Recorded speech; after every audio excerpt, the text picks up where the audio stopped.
Welcome back to another episode of Bleav in Broncos on the Bleav Network, sponsored by FanDuel Sportsbook, your home for everything sports betting. I am Patrick Chiotti. Joining me, as always, is my co-host, Bree Masis, and we have a very special guest today as we look ahead to this upcoming matchup with the Washington Commanders, host of Mood Swings on the Gorilla Sports Network, Liv Moods. How you doing, Liv? It's nice to have you on the show.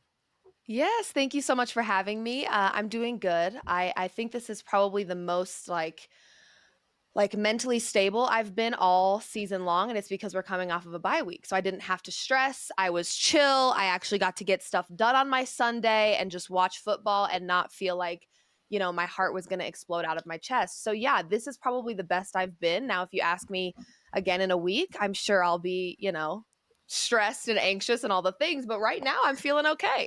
It's a different story during the bye week. Yeah, I definitely felt Yes. that way. The cortisol levels were a little lower this week, Yes. so I do appreciate it. Bree, it's nice to see you as well. How are you doing? How was your bye week? Are we as relaxed as Liv is? Restful, relaxed. I love that position to be in, right? You can just calm your central nervous system down. I don't know if I'm there yet, but I wasn't there at all this season. So I think there's a little too much hype and excitement to go around. So yeah, maybe going into this matchup, I'll have a little bit of recall to it as well. Absolutely. Yeah. This is a Broncos entering the bye week going 9-2. Hopefully they won the bye week. I mean, it's a tough matchup. It always is every year. But post bye week, Sean Payton seems to do pretty well for himself. So his first game back is going to be a primetime matchup with the Washington Commanders. Lots of questions going into that game. We're going to cover that in this episode of Bleav in the Broncos. But Liv, I want to start off with you. What do you think the best case scenario is for the Denver Broncos after this bye week? Just for the rest of the season, maybe not for this week in particular, but what's the best case scenario for them after the bye week? Well, in a perfect world, in best case scenario, I think you see 4 quarters of offense. And you have seen that a time or two with this offense, but it was against a Swiss cheese defense in the Dallas Cowboys. And so you want to see it translate through 4 quarters. We know what Bo Nix is capable of, and I have defended him a lot this season because I do think there's a very large, very gross double standard. We watch quarterbacks all the time have really bad football games. It doesn't make them a bad quarterback. Josh Allen just a few weeks ago lost to the really sorry Miami Dolphins. These things happen, okay? So I have been a big believer, if you will, this season because I do know that, at the end of the day, he's a winner. He's winning football games, but we do wait a little too long to get fired up offensively. And I think you could probably credit that to a lot of things. I think the play calling has been very inconsistent and therefore the offense doesn't really know how to move because Sean Payton has a commitment issues with the run game, but you've got a J.K. Dobbins, or you did anyways when he was healthy. And so now you've got an R.J. Harvey who kind of can act as a joker. How do you utilize him? We know Sean Payton is a pass-heavy coach, but then you've got Troy Franklin dropping football. So it's really it's been a very tumultuous relationship with the offense this season. And I think best case scenario is that we know that they're capable. That's not in question because we get to see it in the fourth quarter when they're playing hero football. You just want to see that through 4 quarters. I want to see them start the games, how they finish the games. And if we can see that even a little bit versus some better defenses, I will be feeling much more confident heading into what could be a really deep playoff run for this Broncos team if they figure it out offensively. I agree. Yeah, I love the idea that there's so much confidence in Bo Nix, calling, at the believer mindset going into this last stretch of the season. What is a little bit cumbersome is that the offense seems to continuously struggle with just being consistent and finding some explosiveness. You marked where you see the struggle on the offense with receivers, but significantly, the Broncos offense does well when they can lean on the run game. And without J.K. Dobbins, they are kind of faltering without that. How do you think the ground attack is going to be able to add that punch to the reliableness of the games moving forward? Or are they? Will they have to take a different structure to that? Well, you know what? At the end of the day, they've had running backs. Like I've stood 10 toes down on this as well. Last season there were conversations about, do we even have what we need? I think that they did, but I think there was also not a fair shot or opportunity given to our running backs because we weren't committing to the run game. And so if you are a head coach in the NFL and you have to write "run it" on your clipboard, then clearly there is a problem here. He had to remind himself to run the football. And so to me, and Sean Payton can call the games however he wants to, but to me, that's showing that they're probably not committing to it in practice either. This is not something that they're making a priority, especially when there is a quarterback like Bo Nix, where the ceiling's very high, how athletic he can be, he has a great arm. And so I think some of this does kind of fall on head coach Sean Payton a little bit in determining what is the identity of this offense. That's what he struggles with. And honestly, him struggling with it makes the rest of us also struggle with it. If you ask me right now, what is the identity of the Denver Broncos offense? I wouldn't have an answer for you because it kind of feels like they're in Messy. games figuring it out as they go. And that's why we all feel so stressed and anxious because we don't even know what the offense is going to look like any given Sunday, Monday, Thursday. So I think that I've loved Jaleel. You could make a case for Javonte last season or prior seasons that he was capable of more, but it's on Sean to allow them to get there. So I think their best bet at this point is take advantage of RJ Harvey. You've seen what he can do, and I think the ceiling is very high. He's young, he's explosive, he's extremely athletic, and I think this is kind of one of those opportunities, and I talk about it a lot with my Denver sports teams. Even when I talk about the Denver Nuggets, it's like, dang, it really sucks AG's out, but that Peyton Watson, now that he's got an opportunity, this is his moment. And so this is one of those situations where I couldn't think of a more unfortunate injury given J.K. Dobbins and just how valuable he became. But you do have weapons here. It's just up to Sean to commit to them, well, which I don't know if he will. I mean, before the injury, J.K. Dobbins was averaging about 15 carries a game, and like 18, I think it was like 18 or 19 touches a game, which is just like for a bell cow running back, even in a Sean Payton offense where he's going to utilize, 2 to 3 guys consistently throughout a game. It felt low and it felt low for a while. Excuse me. But Bree and I we'd be looking at the FanDuel odds every week, and it's like, okay, J.K. Dobbins carries is sitting at, over under 15 right now. It's like that seems incredibly low. It's bad when the Broncos are confusing the sports books. When the sports books don't even know what to do, it's like that's how there is a really large problem in terms of the identity of this offense. Even the sports books are like, could be he could go for 100 yards, he could go for 10. I don't know. I mean, you look at what Javonte is doing, and I mean, I feel what a lot of Broncos country over the last like couple seasons of Javonte was like, man, like we're never going to get this guy back. Like the injuries did it, but then tough, Sean Payton's giving him 200 plus touches a year. And it's just it wasn't clicking offensively. It wasn't. But then he goes to Dallas and it's just he's a whole nother beast. But we see the pass pro, we see, he's getting the red zone carries. And you almost just kind of want to like show that to Sean Payton and be like, see what you could have done here with this. He's and that Dallas O-line is not. It's not what it used to be. It's still good, but it's not what it used to be. And so, and that's why I kind of assign some of this blame to Sean. I'm not telling an NFL coach how to coach because Sean Payton is a fantastic coach. His resume shows that he's very, very intelligent. He's a very smart head coach, but I also think he's stubborn. And that is part of the problem. I think he is a stubborn old man, like I love him to death, but I just think he can be very stubborn. And it's almost like if the people are calling for the run game to be committed to more, he's like, nope, I'm going to show you. I'm going to show you how the pass game can still work because that's my plan and I've drawn it up. And you guys asked me about running game. The other thing that I'm going to say here, especially going into this Commanders game, when you look at these two quarterbacks, if there's a chance you get Jaden Daniels back, some of the best offense we've seen this Broncos team play is when you unleash Bo Nix. Let Bo be Bo. And at the end of the day, Sean, you drafted this quarterback. There were a lot of people that didn't think this was a good idea.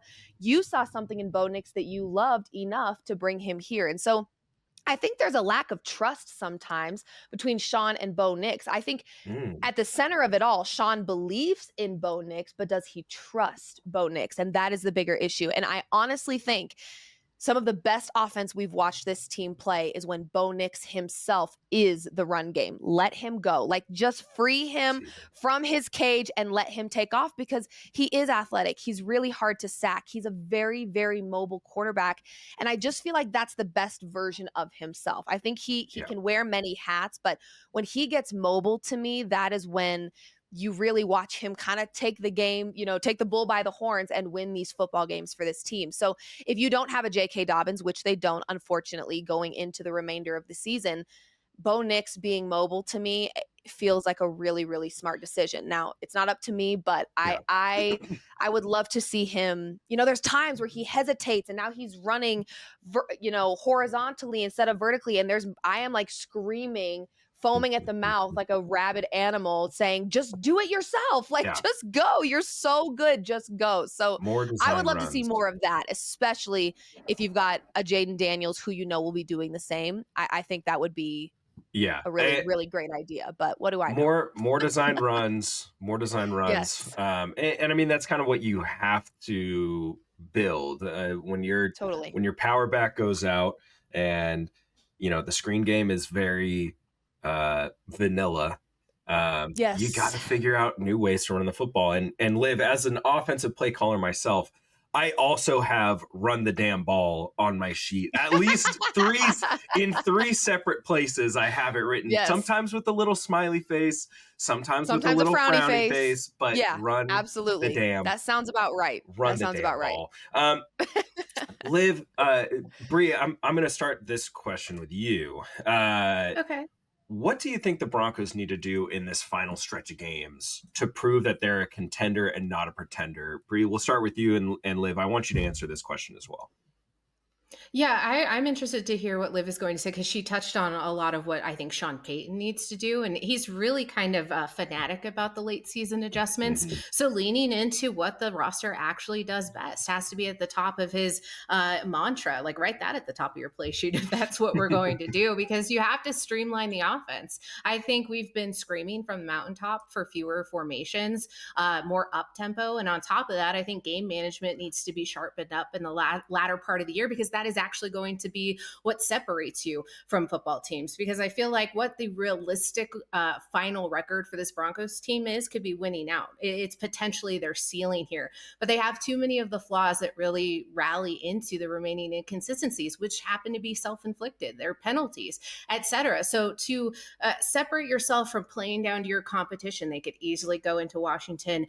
Whether or not Jaden Daniels starts or not is not the emphasis or the narrative of this game. It's whether or not they're going to take advantage of those matchups and the game flow. And are you going to attack tendencies and not try to outsmart the other team, but do what your team does best? And I love the idea, Liv, that they lean into Bo Nix. Not so much that it's a pressure advantage. It's just absolutely making sure that he has the ability to function at the very full throttle ability that we've seen very late in games. And you mentioned it to start this show. It has to be 4 quarters of football, not just the fourth quarter of football. Absolutely. Yeah. You know what? When you talk about Bo Nix too, one of the things that I always idolize him for and praise him for is his ability to bend, not break, his ability to forget and move on, his ability to keep pushing forward when things are not working out in his favor is not a skill that you can really teach someone. I mean, he does a really great job of blocking out the noise, and I think that's something that's going to make him a very successful quarterback in this league. Now, I think where Sean can simultaneously kind of help with that is Bo is a very, very professional young man. I think that one thing he's missing is the confidence from his coach. I think he gets it himself naturally because of who he is, and he knows how he trains and he knows how badly he wants this. But I think I take myself back to a moment where Sean Payton looked right at Will Lutz and said, right down the center, and he did, and he won the football game for them. Bo Nix needs that same thing. He needs you to look at him and say, just win this football game. I mean, I think that those moments really do matter. And I don't think people, I understand he's on the older side of things, but we also, we talk about Bo Nix from a, being critical lens. He's been in the league 10 years. This is his second season. There is still so much to learn. I mean, the game from the collegiate level to the professional level is not even the same. It's not the same at all. And Yeah. so I think there needs to be a little bit more patience, but I also think Sean can do a better job of kind of pouring into Bo Nix. Not only do you need to trust him more, but you need to build him up. You know, this is a guy that does face a lot of scrutiny and has had to play hero ball a lot and, you know, has made mistakes. And so I think that's something that will help a lot. But I think overall, if I'm looking at the remainder of the season, the word that I would use in terms of kind of solidifying that you're a contender and not a pretender is discipline. I think that they've lacked discipline throughout this season in a few different ways. You talk about the penalties. Those are self-inflicted wounds. You talk about our special teams. I mean, it's kind of been a struggle bus all season long. You talk about the fact that we know this offense is capable of more and we don't see it until the fourth quarter. I think the discipline behind the way in which they're winning these football games. And listen, they deserve all the credit. And that's the one thing that's been really tough about being a Broncos fan this year and covering this team is that it's hard to convince people to get on board. And I get it. Yeah. By the way, Yeah. I fully understand that. I have a whole room full of Broncos stuff right now. And sometimes I have a hard time convincing myself that what we're seeing is real because it does feel a little like this is not, how are we here? This is not possible. But I think the fact that they're able to win ugly games, which is something that there's a lot of teams that can't do that. Despite being good, when the game gets ugly, they can't win it. The Broncos can, but I think that discipline of building off of every win. How can we be better this game than we were the last game? And if they can just get better, even by this much, you're sitting in a really good spot because we're also forgetting, not us, but people out there, we still have some very valuable defensive pieces that aren't back yet and are going to be back. And so you only expect the defense to get better when you get PS2 out there and you get Singleton back. And so I think offensively, the discipline part is really, really important. Troy Franklin, he knows. Yeah. He knows that there's some passes that he has no business dropping. And then he shows up really big in the final 30 seconds of a game and he's helping you win. But the discipline of not allowing those earlier mistakes to happen so that you don't have to play hero ball later in the game, that would be something that, you know, picture perfect world. Just have some discipline, build on every win, which I know they're capable of doing, but you know, you just, again, I go back to, you want to see it for 4 quarters, not 4 minutes. Yeah. I swear to God, that's what it is. I see 4 minutes of good football and I'm like, we're winning the Super Bowl. Yeah. But my fiance is sitting there next to me like, you do realize like this whole game, you didn't get up and start screaming and smiling until right now and the game's almost over. I'm like, yeah, whatever, pish posh. It doesn't matter. They're winning the football game. That's all that matters. So yeah, discipline, consistency. I mean, just... It's amazing to me that this is a 9-2 team that still has room to grow. And that's actually a positive thing. I think people look at that as a negative thing, like, oh, they're fraudulent, they don't deserve to be here. And it's like, how cool though that we're 9-2 and we still have so much that we can improve upon. And I think they're capable. I think when you have a very smart head coach and a level-headed quarterback, these are the things that will help you along the way. And I don't know, I just feel like this Broncos team is much better than people are giving them credit for. So I'm excited for the rest of the season. And I do think there's a large chance they could win out for sure. Good teams find ways to win at the end of the day. That's right. And that's right. It does not matter. We've talked about it on this show. It does not matter whether it's a 10-7 game or if it's a 45-7 game. Good teams find ways to win. The Broncos have consistently done that on both sides of the ball, but when it matters most. Offensively, for the rest of the season, I think they just need to have some consistency. That's it. Please, just I'm begging. Offensive. That's my Christmas wish. Yeah. I mean, St. Sean could deliver. But I think he just needs to get out of his own way sometimes. And for sure. I watch him. I watch him very closely because I do coach and I do call plays, and so that's someone that I can, kind of learn stuff from. And there's been a lot of times this season, and Bree could tell you, where I come on this show after watching a game and I'm like, what were we doing? Like, what was the thought process behind this? Of course. And it's just finding that consistency offensive. The defense, I'm not worried about. In all honesty, I'm not. That's the last. I start running the vacuum when the defense is on the field. I'm like, all right, we're good. Yeah, let me go get some dishes done.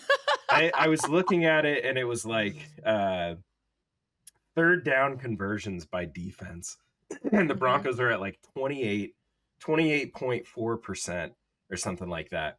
The second next team is a whole 5 percentage points higher than the Denver Broncos. It just kind of shows how good and dominating this defense is. So down the stretch, I think the defense is going to do its job, but the offense is going to be the thing that is going to prove whether they are a pretender or a true contender. Before we get on to the actual game preview, I have one last question for both of you. Who will be the Broncos MVP when the season is over? Liv? Oh gosh. I mean, you could probably draw out of a hat a lot of defensive players. I mean, Hufanga is one that comes to mind almost immediately. That would be mine. I placed a bet for Nick Bonito to win Defensive Player of the Year. I mean, you could argue that the best pass rush duo in the league is Bonito and Cooper. I mean, I would say it's very, very abundantly clear to me that the MVP will be a defensive player. I'm sorry, God love our offense, but there hasn't been a lot of feeling like that was the most valuable thing happening in any of these football games. I'm going to go ahead and say it, and this is maybe an unpopular opinion considering how great our defense is, but my MVP is Will Lutz right now. My God, like that guy is just clutch as ever, and we have put a lot of pressure on his back, and he has delivered almost every single time. So despite our defense being absolutely phenomenal, I would say my MVP would be Will Lutz this season. That. He has saved my soul more times than I can even thank him for. So I'm going to go with Will Lutz, who just did get an extension as well. So yeah, I'm going to go Will Lutz for MVP. Awesome. Love it. Bree?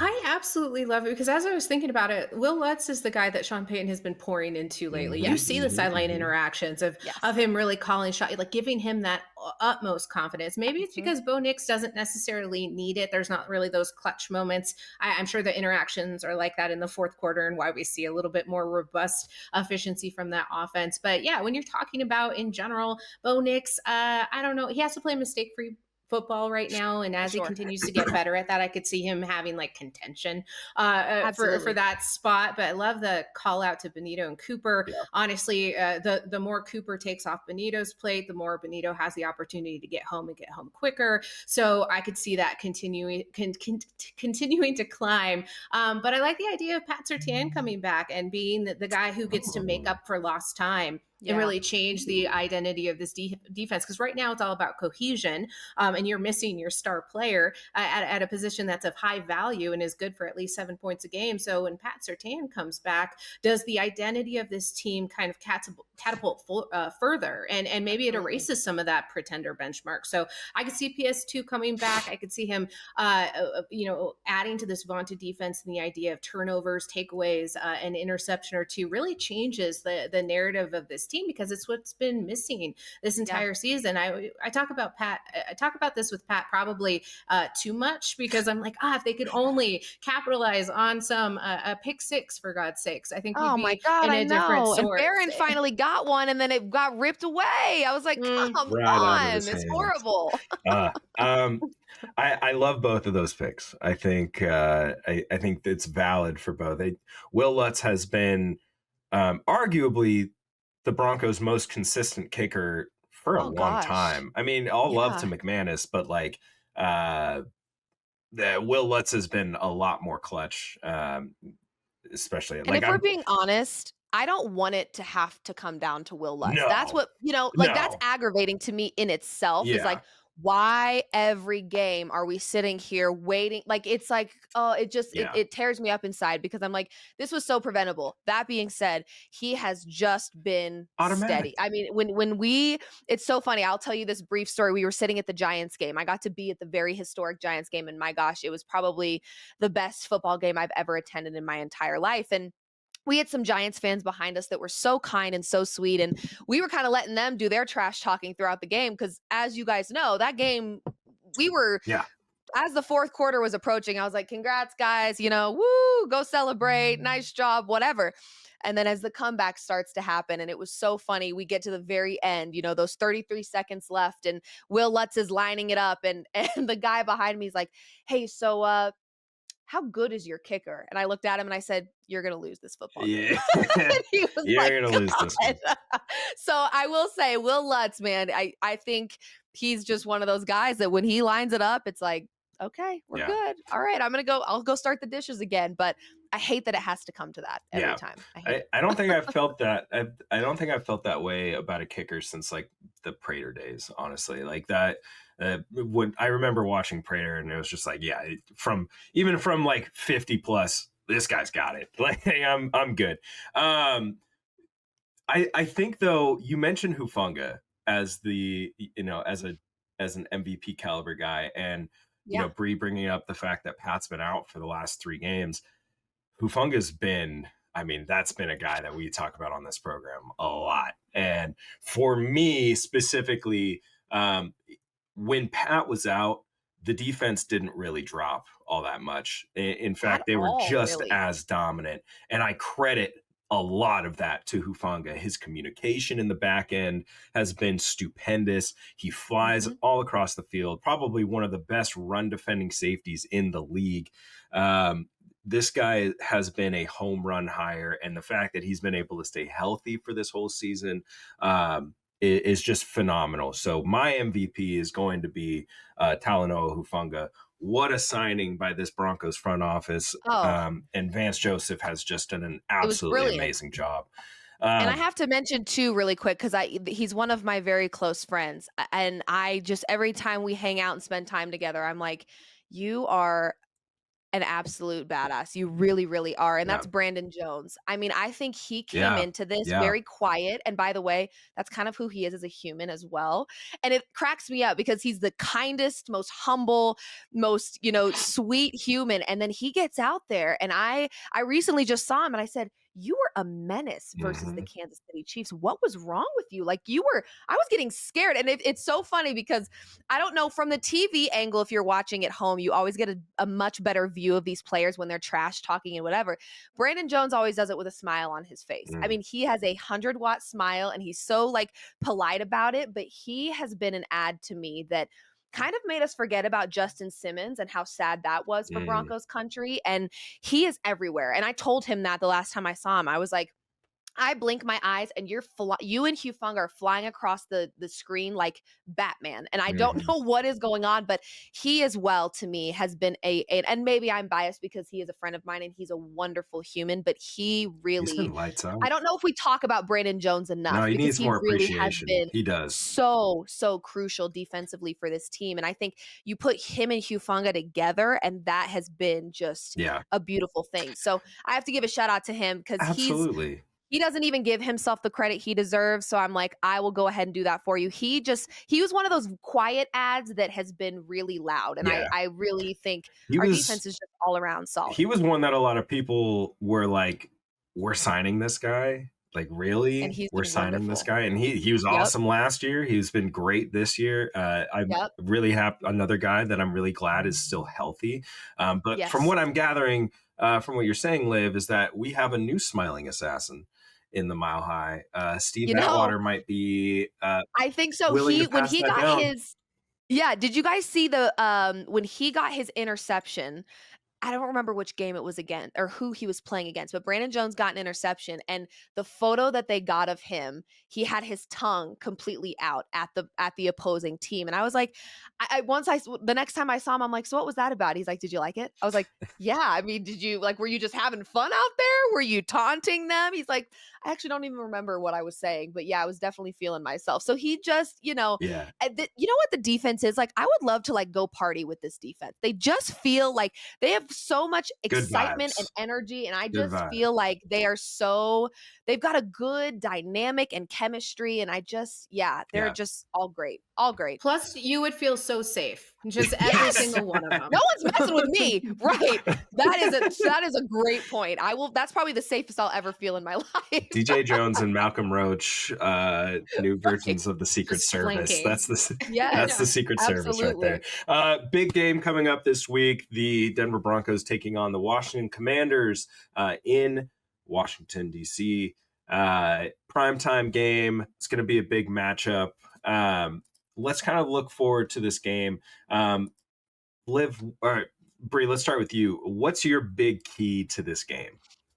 Going back. Ooh, probably momentum. I think you got to come off the bye not sluggish whatsoever. So we were talking about this team in general starts off pretty slow, but I want to talk about the middle eight. Like, I don't think we're talking about the sense of urgency in the last 4 minutes and the first 4 minutes of the second half, because I feel like that's where you have the opportunity to really send it home early. And I think it would refute some of these ideas that this team is only a fourth quarter team. That's a Sean Payton, a Bo Nix, an et al. Conversation of you needing to make sure that if you're not getting the ball back to start the second half, that you are making sure you're putting points on the board. And then when you're coming out of that tunnel, that it's as quick of a start as you can anticipate. Now, do I think that has to deal entirely with tempo? No, but I think you need to find the rhythm. You have to have early touches that are getting down the field. Like, I think Sean Payton scripts really well. I think that the execution is lacking, but there's the emphasis of penalties, there's the missed assignments, there's the ad nauseum conversation of false starts and what the offensive line is really taking away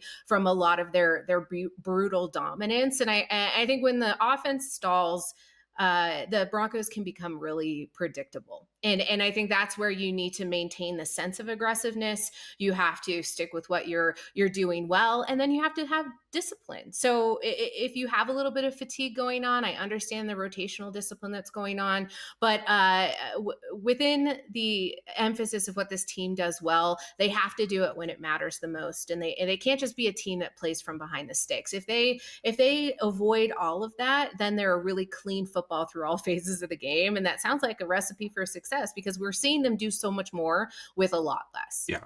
Liv, what's your key to the game? Honestly, she nailed it. I think it's the momentum coming off of a bye. I think it's one of those rest versus rust situations, and the momentum was so high with Denver going into the bye week. That being said, was the bye week absolutely necessary? And I think it was timed really well. Yes, I do. I think coming off of that Chiefs win and just how long this season has felt, given what these games have looked like, their bodies absolutely needed a week to just chill and kind of recenter themselves. And so, yeah, I would say that's the biggest thing, is just not letting that sluggishness. It's kind of reminds me of when when I sleep too long and then you wake up and you're like, I'm more tired than I've ever been in my life. I hope there was still some routine happening for these guys and they were still, keeping themselves right, which I mean, I'm sure they are. This team really does care, and they're very, very competitive. And so, yeah, I would say just avoiding that sluggishness, especially. Do we have an update on Jaden Daniels? Is he playing? I mean, if he is, this is a very different Commanders team. This is actually a game where I looked at the schedule. When I looked at the schedule before the season started, this was a game that I thought was going to be really tough. The Commanders, as of late, not proving to be as threatening, but you get Jaden Daniels back. It's a very different football team. So that would also be, I guess, maybe my one concern is, as good as our defense is, don't get comfortable with that, because what the film you've been watching on this team, you can pretty much throw it out the window if Jaden Daniels comes back and is ready to go. And obviously, when you come back from injury, you're not going to pop right back in and be, good to go always. But Jaden Daniels, if anyone can do it, I'm pretty sure it's probably him. Yeah. So, yeah, I would say our defense just being quick on their feet and willing to adapt, because it could be Marcus Mariota, it could be Jaden Daniels, and either one, they're very different from one another. So I don't know. I think, Bree nailed it. Just not being sluggish and being more locked in than you were before the bye week. So that's the hope. This is a team that right now they're allowing the second most yards per game in the NFL.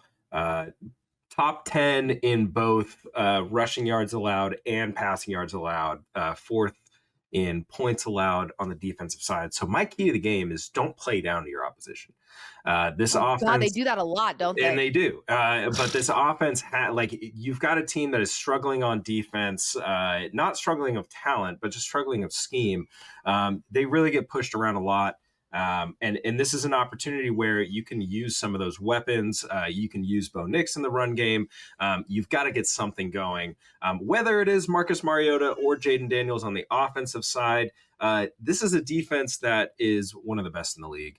And Jaden Daniels this season, when he's played against top defenses, has not performed well. So there is opportunity for them to put the pressure on him and really just squeeze him. If he finishes the game, that is, that's going to be the key question. But all things, just don't play down. You've got to be able to just keep the pedal to the floor and keep it going, keep the gas on, and don't allow a first half struggle to get into your heads. Like, stay true to the game and just play. This team is like, this defense is going to give up a lot of yards. They give up nearly 8 yards of pass play. So if you're looking for a good Bo Nix week or to start him in fantasy this week, this is probably the week to do it. Let's go over some FanDuel fan bets, and then we'll get a score prediction and we'll get out of here. Not a whole lot on FanDuel as of yet, but the Denver Broncos are 6.5 point favorites over the Commanders. The over-under is 43.5 right now. So, Liv, I'm going to start with you. Are you taking the over or the under for this game? Ooh, you know what? I would probably, it's like, I think about the fact that in terms of yards allowed, this is a really great opportunity for our offense to really fire it up. Yeah. But then I think, are we there yet? I don't know. I don't really know. I'm going to probably go ahead and say I would take the under if you're forcing me to take a bet in this one. Sure. I would take the under. Would I take the Denver Broncos to cover that spread? Absolutely not. I would not. I would not touch it. You couldn't force me to touch it. I would stay far away. And not because I don't think that they can win by a touchdown. Yeah. They absolutely can. But everything I've thought that they can do on paper is not what they give me on any given Sunday. Yeah. God love them, but that's just the reality. So I think that's a lot of points here that I just don't want to take. I would not touch the spread personally, but if you're making me choose, I'd probably go under in this one, honestly. Bree?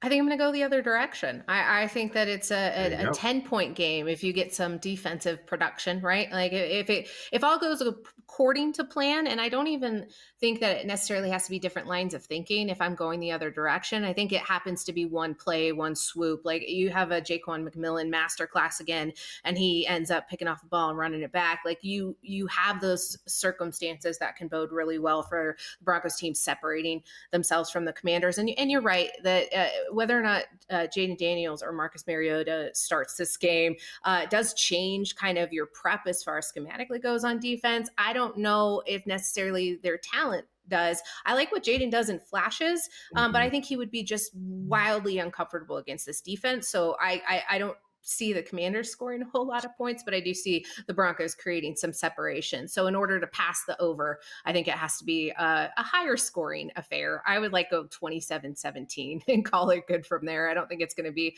a crazy dueling barn burner. So that's your prediction, 27-17? I'm throwing it out there. All right. I feel confident. Liv, what about you? What's your prediction of this game? How's this game going to end? Ooh, let me go oh gosh.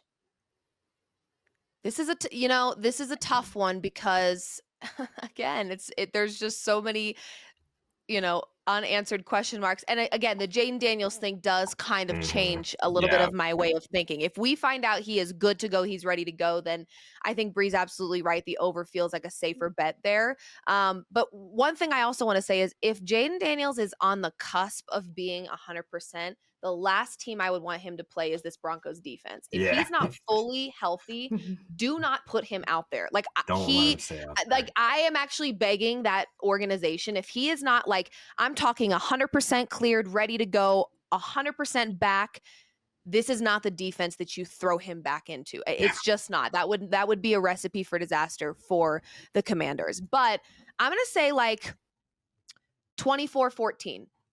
Okay. Which would be the under, right? Yeah. It would be under 43. Okay, yeah. I'm going to go 24-14. Okay, I dig it. I'm gonna lean in the direction of 31 to 10. I think that Love it. I think that this is Sean Payton coming off a bye week. He's usually pretty dang good coming off a bye week, so he's going to have some stuff schemed up, and this defense is just rough around the edges. They're not doing anything outside of like a couple guys up front. There's not a whole lot that I truly like about this defense. I think that it's a steep drop off from where they were last year, which is really disappointing because I wanted to see them have some good success. But yeah, I'm saying 31-10. I would like to see an Oregon matchup with Marcus Mariota and Bo Nix playing against each other. But instead, we're going to get, we could get Jaden Daniels and Bo Nix, which this game could get sponsored by the AARP at this point, because both of them were in college for the same amount of years, and people just seem to forget that. But yeah, I'm going to go with 31-10 here. Broncos. I know that's a steep prediction, but that's what my gut's saying. Liv, that's going to do it for us. Thank you so much for joining the show. Let the people know where they can find your work. Yeah, you could. I mean, I feel like I'm all over the place. Unless you block me, you'll probably see me because I'm super obnoxious and very loud and very annoying. So at Liv Moods on everything, from X to TikTok to Instagram. I mean, you name it, that's where I'm at. And yeah, you'll probably get a little bit of everything. I think my TikTok right now has got a little bit of wedding content in there. We're planning a wedding right now. So it's so funny. People are like, oh, she has a life outside of sports. It's like, yeah, guys, I do. Believe it or not, it may not be a big life outside of sports, but I do have things that I enjoy that are not related to my team, especially the Broncos. But yeah, at Liv Moods on everything. I'll be sweating it out with the rest of us, just all season long, doing my best to crank out content and try to keep my cortisol levels as low as possible. There you go. There you go. Well, make sure that you follow us on socials at BreeMaces303, at Patrick Cody. Make sure you follow at Bleav Network as well. And make sure you subscribe to the show on whatever podcast platform you're listening to us on. And we will see you next time for another episode of Bleav in the Broncos. Go Broncos. Go Broncos.